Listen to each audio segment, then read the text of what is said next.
imagine somewhere in our universe an utterly strange world.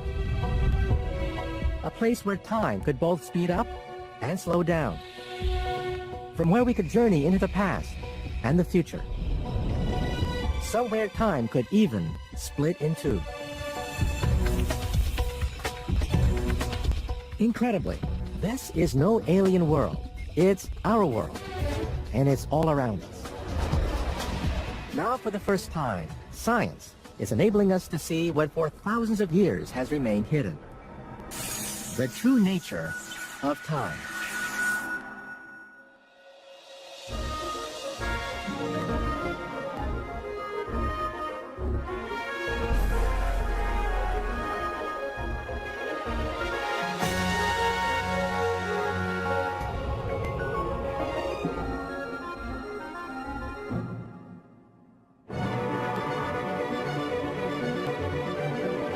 We live in a world governed by time. From the tiniest of cells to the most distant of stars, our entire universe is subject to the beat of a constant clock. And because time is everywhere, we think we know it. We know that it's regular and it moves in one direction. We know that it's universal and eternal. And we know that it never, ever stands still. But how can we be so sure? How much of what we think we know about time is really true? In this program, I want to get to the bottom of what time really is. And in doing so, I'll be challenging some of our most cherished beliefs. As a theoretical physicist, it's this hidden time that has always fascinated me throughout most of my professional career. I'm going to explore the very limits of our universe in order to uncover just what time really is. And in the process, I'll be revealing an astonishing secret, nothing less than our ultimate destiny, the future of the universe, and the fate of time itself.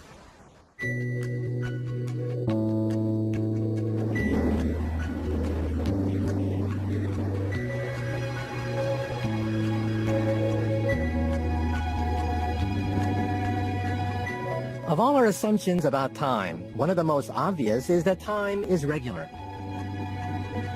That a minute will always be a minute. For everyone, everywhere.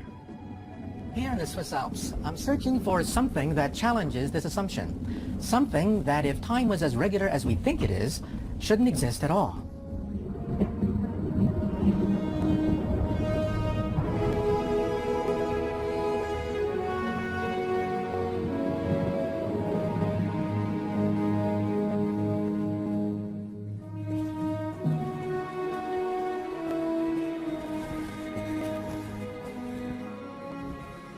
Well, I'm now 11,000 feet above sea level, and I'm out of breath, and I'm actually feeling a little bit dizzy. Now, the bad news is, I still have a ways to go to reach the top of the Alps, because what I'm looking for is something that becomes more plentiful the higher you go.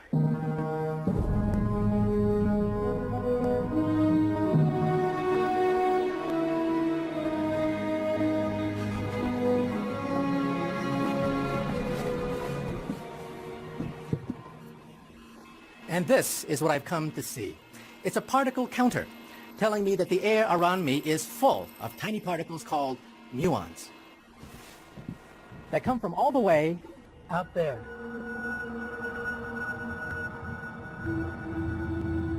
Muons are short-lived particles formed when cosmic rays from space collide with the upper atmosphere. But the big mystery is how they come to be down here on Earth. Because, with a lifespan of just 2/millionths of a second, muons should only live long enough to travel a few hundred meters. And yet, here they are, after a journey of several miles, something that shouldn't be possible.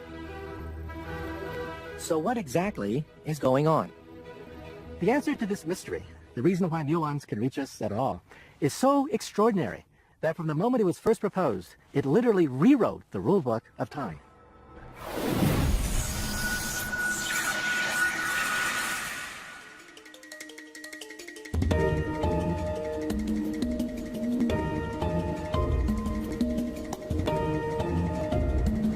Less than 100 miles from the Alps lies the affluent city of Bern. In the early 1900s, this was home to a young German physicist who would change the way we looked at time forever. His name was Albert Einstein, and he's been my hero for the past 50 years. Shortly after arriving in Bern, Einstein was offered a job. This building was once the Office of Intellectual Property. It was here that Einstein spent 7 years as a patent clerk, assessing the technical merits of inventions ranging from refrigerators to radios. One technology in particular had a huge impact on the young Einstein. Between 1901 and 1904, the number of patent applications for electrical clock devices almost doubled. And that's because time was fast becoming the issue of the day. This is the famous clock tower, which has stood in the middle of Bern for the past 200 years. Einstein must have walked past his clock every day on his way to work. But back then, clocks were so inaccurate that this one, and one in Zurich, a mere 75 miles away, would have differed as much as 4 minutes.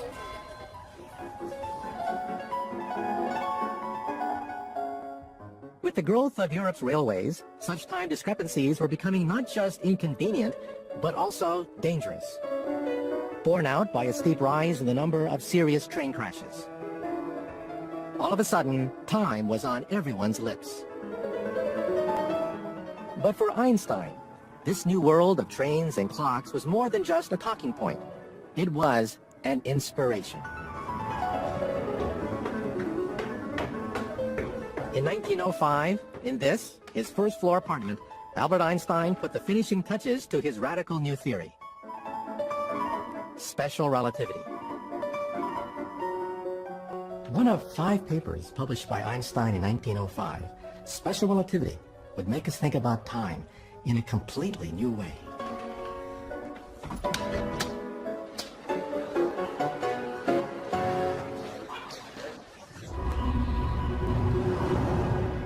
Einstein's astonishing claim was that time was not regular at all. It could beat at different rates. Time changes, depending on relative speed.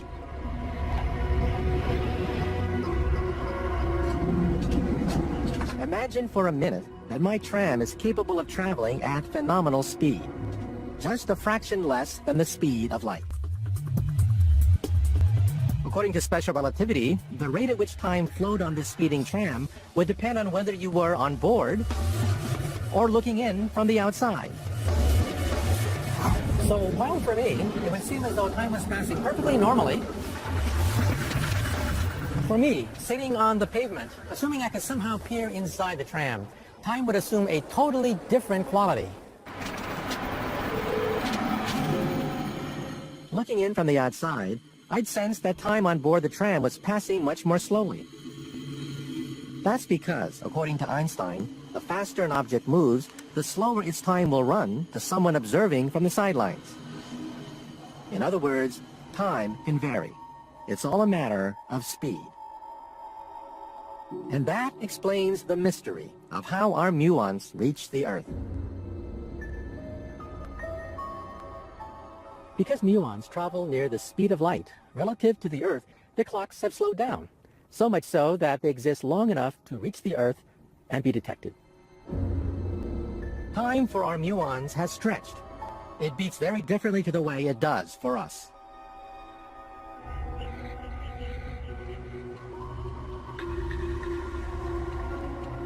For hundreds of years, time had been seen as fixed and immutable.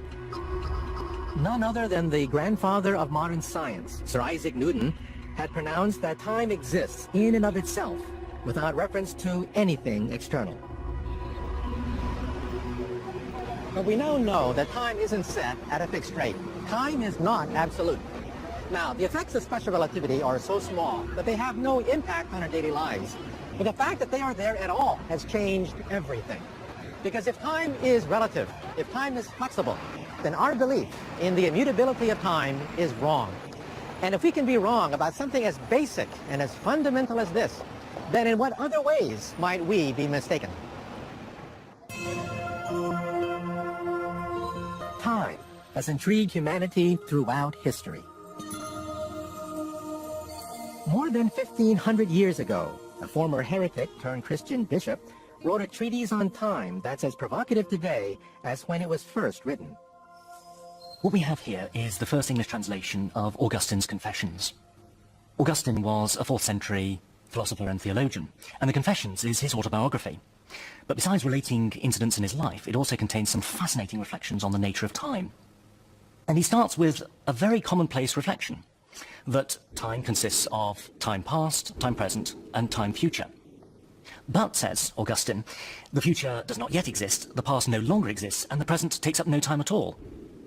So how then can time exist? Over 1,500 years later, the mysteries of time continue to preoccupy philosophers. But there's one thing most of them are in agreement about. Time is very paradoxical. It involves notions of eternity, of infinity, of beginnings and endings. All these are extremely difficult notions to grasp. But that doesn't mean to say that we have to banish temporal order. It seems to me that we can still make sense of time as being an ordered dimension of events. Even philosophers accept that time is predictable and ordered, that things can only be in one place at one time.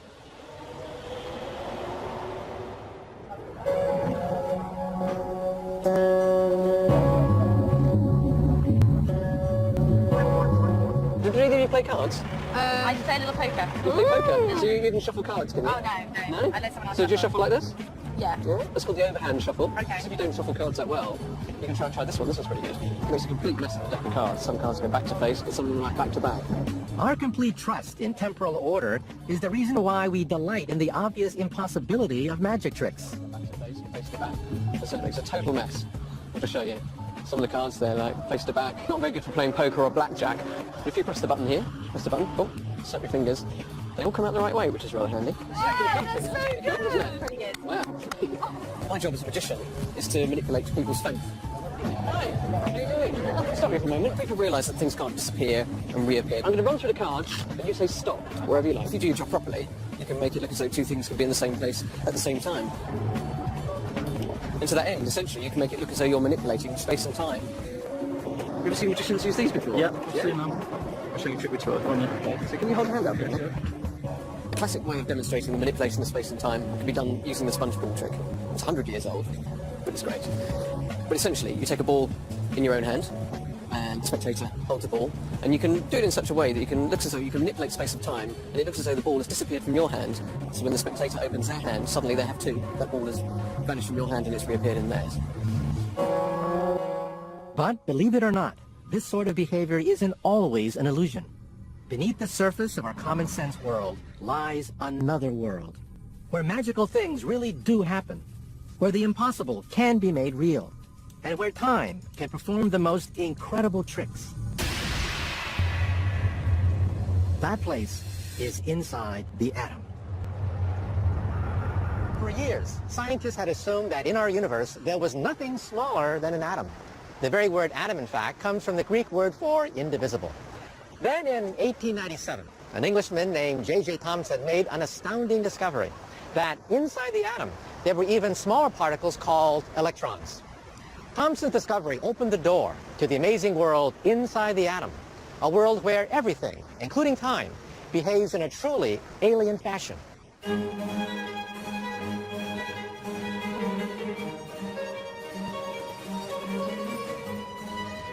Physicist Ian Walmsley has been studying this microscopic world for almost 30 years. When we get inside the atom to this world of subatomic particles, the ideas that we have about the way the world works completely have to change. We can't think in the same sorts of common sense terms that we think of in everyday experience. In fact, this subatomic universe is so strange that time becomes chaotic. A startling discovery that emerged from the study of light. Light consists of individual particles called photons, known for their wave-like properties. Waves have a very interesting sort of phenomenon. It's called interference. When two waves come together, they can add together and reinforce one another, or they can cancel one another out. And this interference is a ubiquitous property of all waves, not just water waves, but also light waves. But in the early 1900s, scientists noticed something very odd about these light waves, something that proves that time isn't always ordered. In this reworking of a classic experiment, once described as the most beautiful in physics, single photons, or particles of light, are fired down a darkened tube towards a camera, one at a time. So we have here a very simple apparatus. It consists of a light bulb at this end and a camera at the other end that can register the light. And in between, the light encounters a pair of slits etched onto this piece of glass, through which the photons can pass on their way from the source to the camera. The purpose of the experiment is to study the behavior of photons as they travel from one end of the tube to the other. To begin with, the individual photons are sent through just one of the slits. Each of these dots arriving represents a single photon, so most of them are coming along this point. Some of them lie above or below that point, but the distribution is nice and smooth. Now the second slit is opened up, and the experiment repeated. Each single photon must still pass through one of the two slits, so the results should still be the same. Classical logic would say that what we would get when we open both slits is just the sum of these two detection patterns.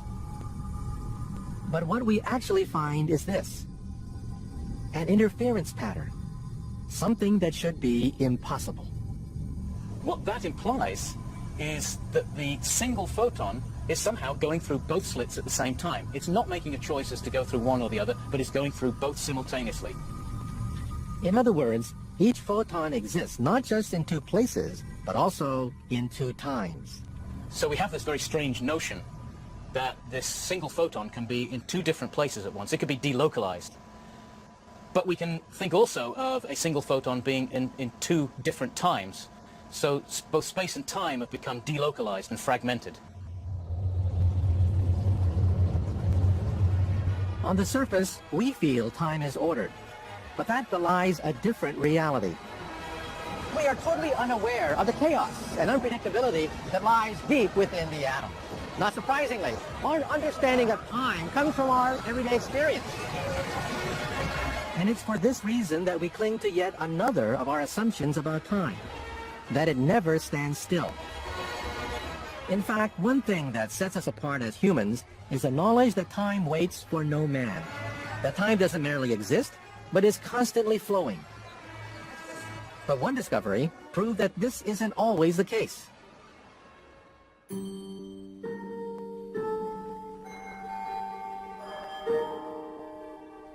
Dr. Tom Bolton of the University of Toronto made more than 40 observations of Cygnus X1. In 1971, astronomer Tom Bolton embarked on a project to observe a mysterious X-ray source called Cygnus X1, an object assumed to be a distant neutron star. I started to look at Cygnus X1 because I thought it would be a good opportunity to determine the mass of a neutron star. And nobody had done that yet. Cygnus X1, some 8,000 light-years away, is one half of what's called a binary system. The binary system is a pair of stars that are gravitationally bound to each other, just like the Earth is bound to the Sun, and they orbit about their mutual center of mass. By measuring the speed and orbit of X1's binary partner, Tom was able to work out the mass of his neutron star. But the figure he arrived at was far, far bigger than the one he'd been expecting. That turned out to be about 10 solar masses, with a significant error, but still way too big to be a neutron star. So I had to start thinking about what are the alternatives if it's not a neutron star. There was only one possibility that fitted the data, but it was something that few people believed actually existed. As far as I knew, the only object that would fit that description and produce X-rays was a black hole. So I said so. Tom's discovery caused a sensation. The first incontrovertible proof that far from being a figment of people's imagination, black holes were in fact very real indeed.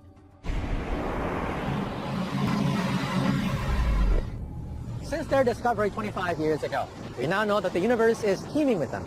But it's how black holes affect time that make them so unusual.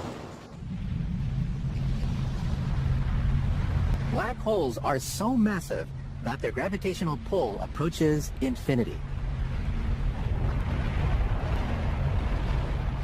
And according to Einstein's second theory, that of general relativity, very intense gravity slows time in a similar way to moving at very high speed.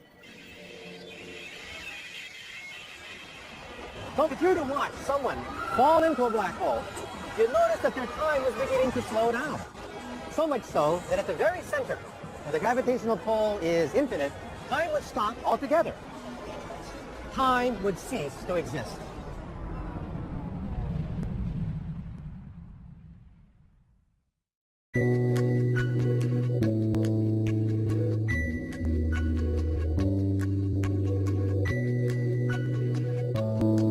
That there are places where time can come to a grinding halt seems frankly incredible. But that's only because we live in such a uniform corner of the galaxy. Warmed by a benevolent sun, far from any extremes of gravity. Beyond our everyday environment, time is very different. Not only is it irregular, it's also chaotic. It can even stand still.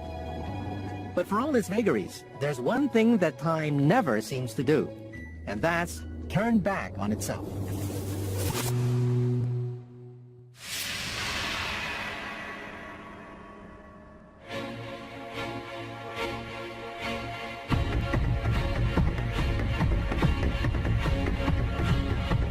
Although time may be hard to define, there's one truth that has always been beyond doubt, and that is time only has one direction, and that is forwards. Which, when you think about it, is a little odd. After all, my physical environment offers me enormous freedom. In my three-dimensional world, I can go any place I choose. But with time, my freedom to move about is confined to one direction. Of course, in our imagination, it's a completely different story.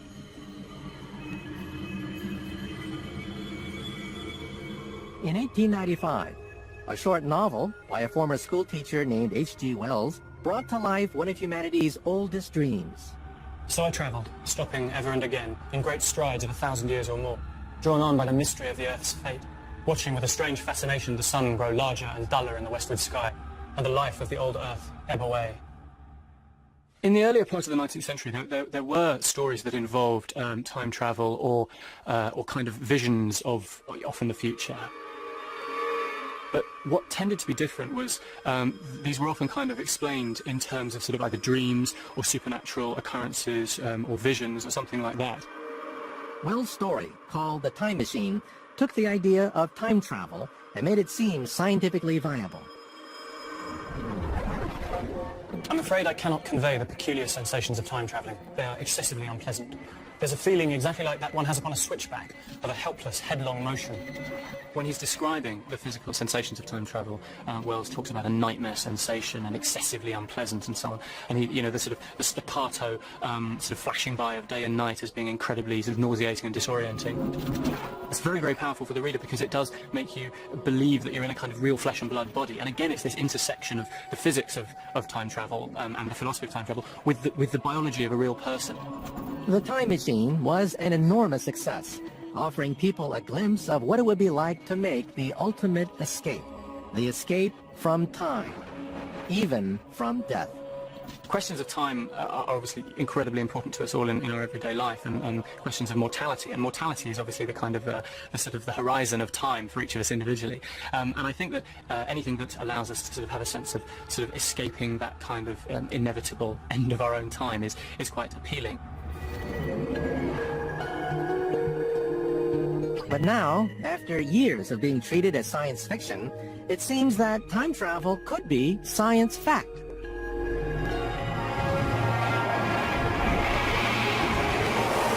The thing is, the laws of physics don't have any problems with time running backwards.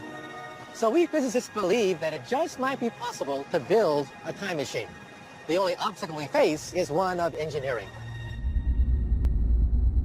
That's because the theoretical blueprint for our time machine already exists.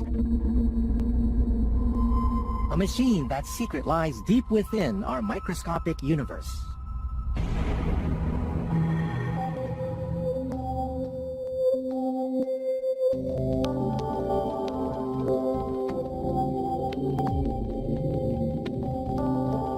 At the tiniest subatomic level, the fabric of space and time becomes so unstable that it starts to behave like a foam, its surface alive with tiny bubbles momentarily popping in and out of existence. We call this quantum state the space-time foam. It's thought that contained within this foam are objects called wormholes, tiny passageways between 2 points in space and time. The secret to building a time machine is to stabilize the space-time foam long enough to make one of these wormholes permanent. And the way we do that is by subjecting it to enormous amounts of energy. I'm standing 100 meters above what will be, when it's finished, the world's most powerful particle accelerator.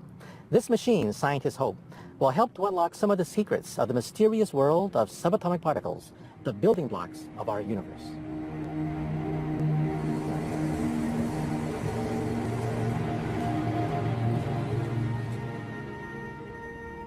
This tunnel is 27 kilometers in circumference, and it houses the accelerator. Inside this chamber, 2 beams of subatomic particles will be traveling in opposite directions, boosted to near the speed of light.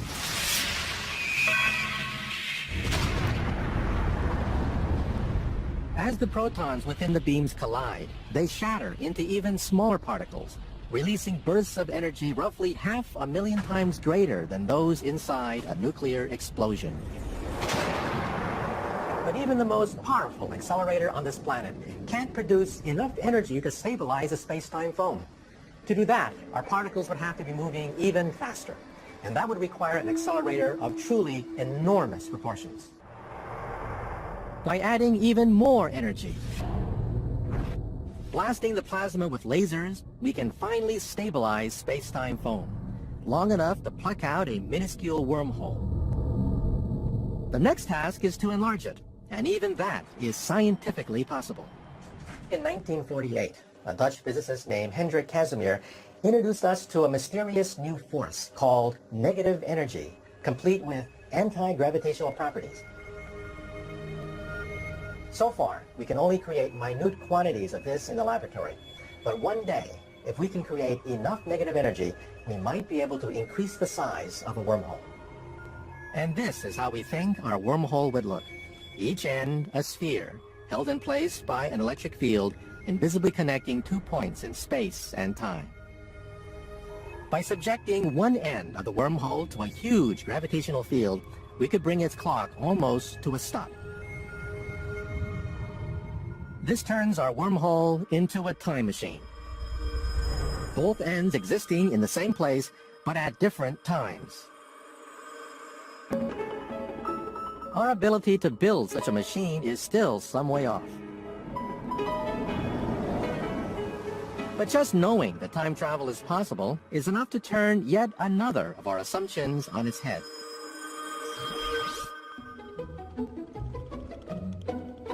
Time isn't necessarily one way. It can move back as well as forwards. Within the fabric of our universe lie the means to a temporal freedom that until now has only existed within our imagination.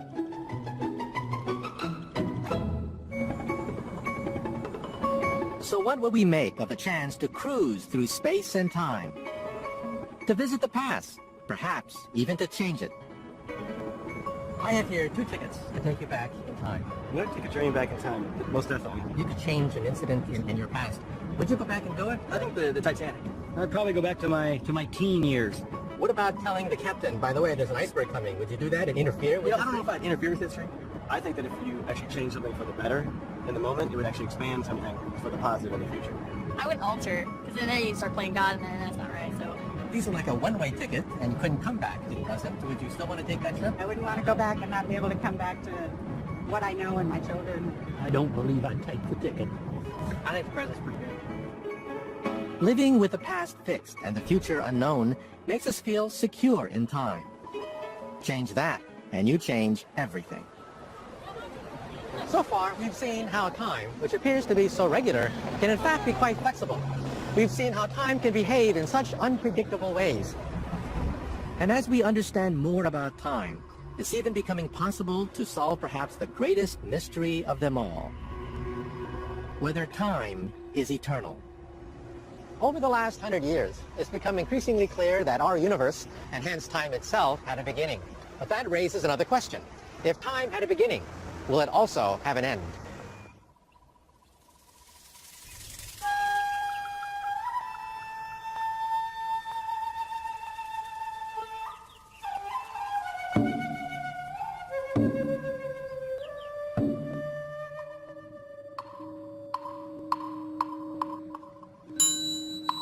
Humanity has long pondered the origins of time and the universe.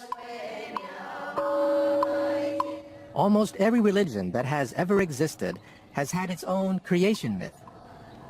When I was a child, I remember being so confused about how we got here. And that's because I was brought up in between two faiths with two very different views on creation.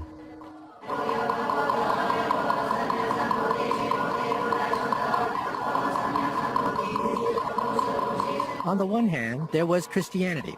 At Sunday school, I learned all the Old Testament stories. Among them, the book of Genesis, describing how the universe came into being in a single moment of divine creation. On the other hand, my parents were both Buddhists. From them, I discovered that Buddhists believe the universe is timeless, without either beginning or end.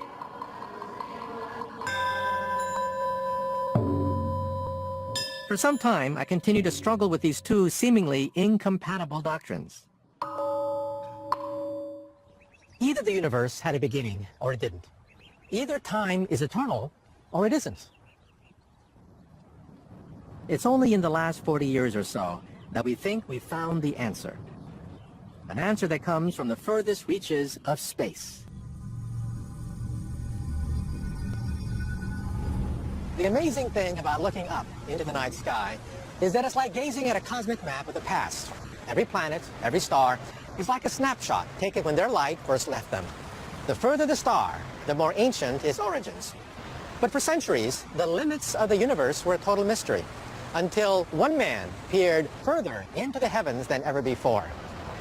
In doing so, he gave us a better understanding not just of our universe, but of time as well.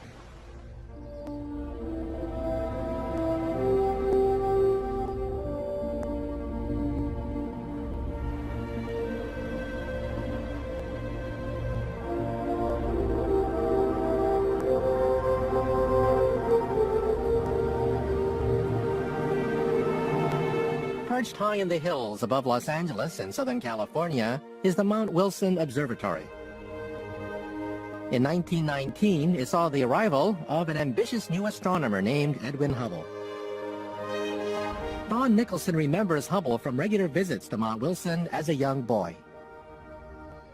Hubble, certainly as an astronomer, was a very skilled, a very dedicated, very effective astronomer. He was highly respected for his professionalism. Hubble's arrival more or less coincided with completion of the world's then most powerful telescope, capable of looking further into space and hence further back in time than ever before.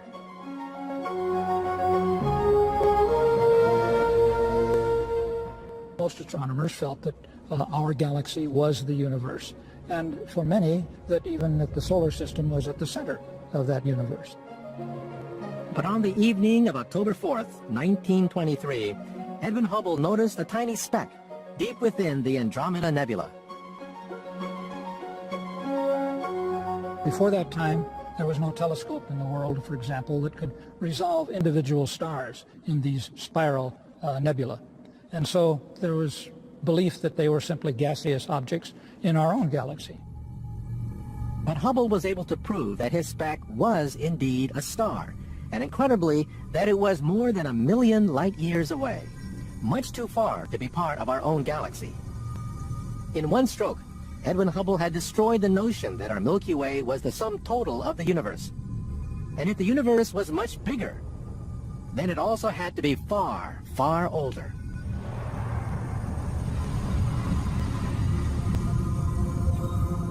But how much older was still a mystery.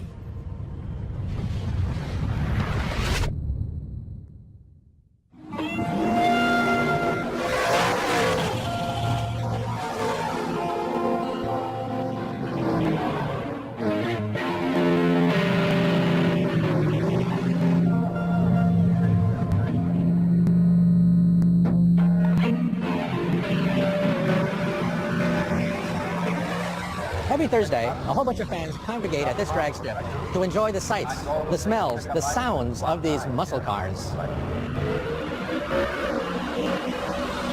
These unmistakable sounds are created by the same phenomenon that enabled Edwin Hubble to make his second great discovery. The sound of a car will always depend on the direction it's traveling. A car moving towards me sounds high-pitched. But a car moving away from me sounds lower pitched. This shift in pitch, known as the Doppler effect, is due to the fact that at the front of a moving car, sound waves are compressed, while at the back, they're stretched out. And what's true of sound is also true of light. As light moves away from us, its waves too become stretched. By measuring this effect, called the redshift, in one galaxy after another, Edwin Hubble realized that not only were they all incredibly distant, they were all moving away from us. In other words, the universe was expanding. If the universe was expanding, then it had to be expanding from something. From an event whose soundtrack is still with us today.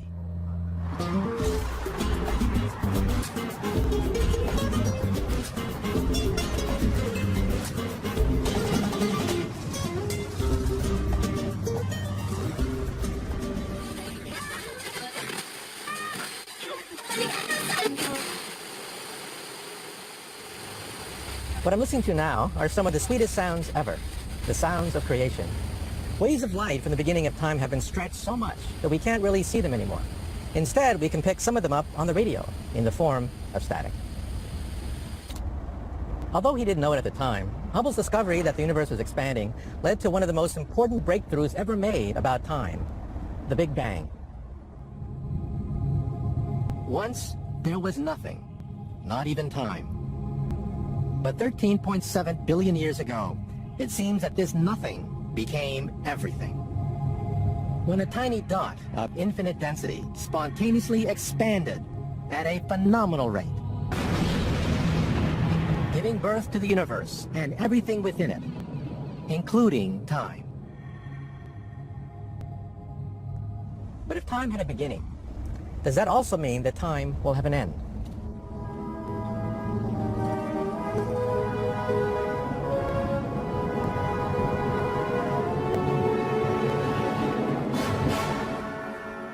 Just as many cultures have their own creation myth, so most also have their own take on how the universe will end.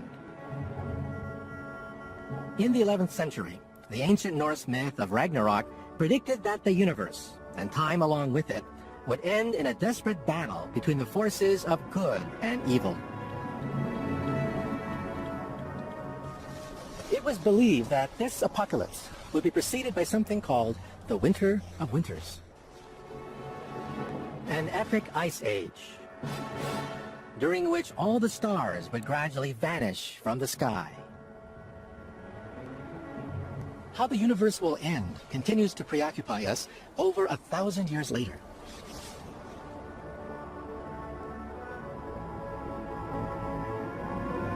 In 1988, physicist Saul Perlmutter joined this quest to discover the fate of the cosmos.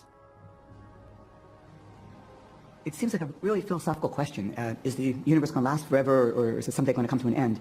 But in just the last few decades, we finally have both the intellectual tools that Einstein gave us and the practical measurement tools.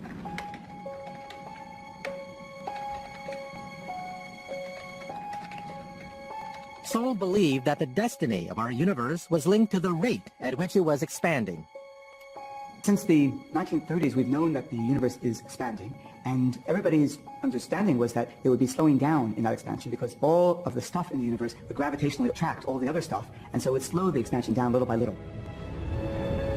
This would result in the universe collapsing back in on itself in something called the Big Crunch, bringing time to an abrupt and violent halt.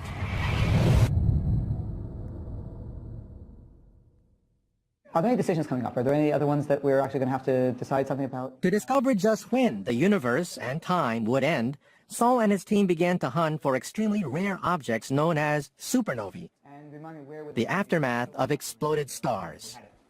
There are two things you need to know about a given supernova once you've discovered one. First, its peak brightness. That tells you how far away it is, and hence how far back in time the explosion occurred. The other thing is you want to look at its color through its spectrum. And the more it's been shifted to the red, it's called redshift, the more the universe has stretched since the time of that explosion. There's only one problem with supernovae, and that's finding them. These supernovae only explode a few times per millennium in a given galaxy, and they don't give you any advance notice. So we had to invent ways to find them. What we did is design instruments that could bring large numbers of galaxies into a single image. And now, if we look through thousands and thousands of little galaxies on a single image, we could find the one in which their explosions have occurred. Painstakingly, Saul and his team began to discover one supernova after another. After several years of the supernova hunting, we had built up a sample of some 42 supernova, and we were finally ready to go back to ask that question that we began the project with: what is the fate of the universe?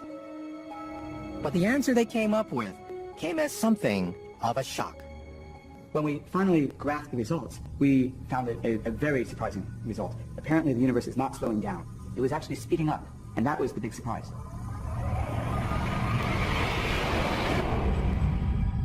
In other words, the universe wasn't headed for a big crunch at all.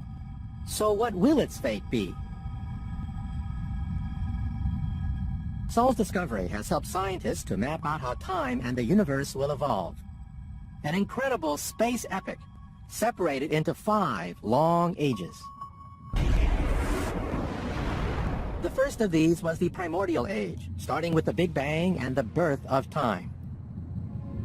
Lasting only 350,000 years, that's long gone. We're now 13.7 billion years into the second age, and it's only just beginning. We live in something called the Stelliferous Era, an epoch that has brought us not just the stars and the planets, but also every speck of matter in the universe. One day, 100 million years from now, a mere finger click in the life of the universe, this golden age will come to an end. In its place will come the degenerate age, when the last stars burn out and die, when the planets fall from their orbits, and in the darkness of space, matter begins to decay.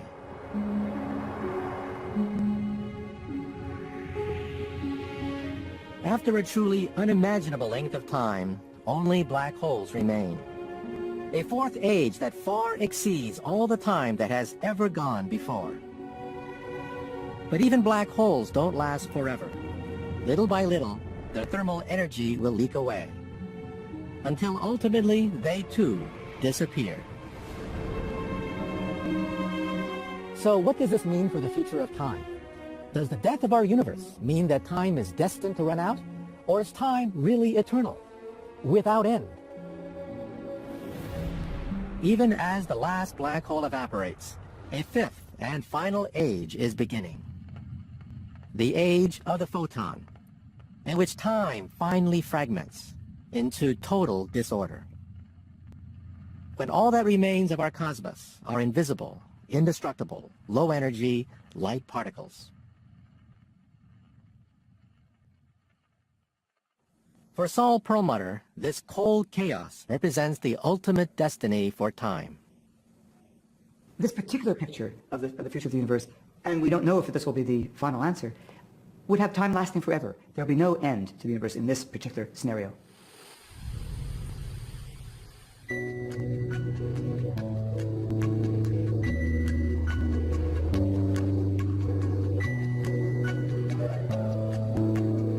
So it seems as if both religious traditions that I grew up with are in some sense correct.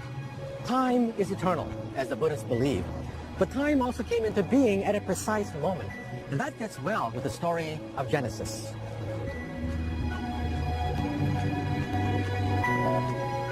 As we look out to the vastness of time that lies ahead, we begin to notice something truly incredible. As we move from one age of the universe to the next, we see that the nature of time itself begins to change. Time evolves. Ultimately, the strange and chaotic behavior that we can only glimpse inside the atom may in general become the nature of time throughout the entire cosmos. And if we could somehow hang around to experience it, we might not even recognize it as time at all. Because just as particles can be in many places at once, so in our quantum cosmos, we might uncover many universes, each one with a time of its own. So this new perspective of time over the whole life of the cosmos makes us look at our time from a new point of view. The time that we feel passing, the time that we know and trust, may be something of an illusion that allows us to make sense of our place in this tiny corner of the cosmos.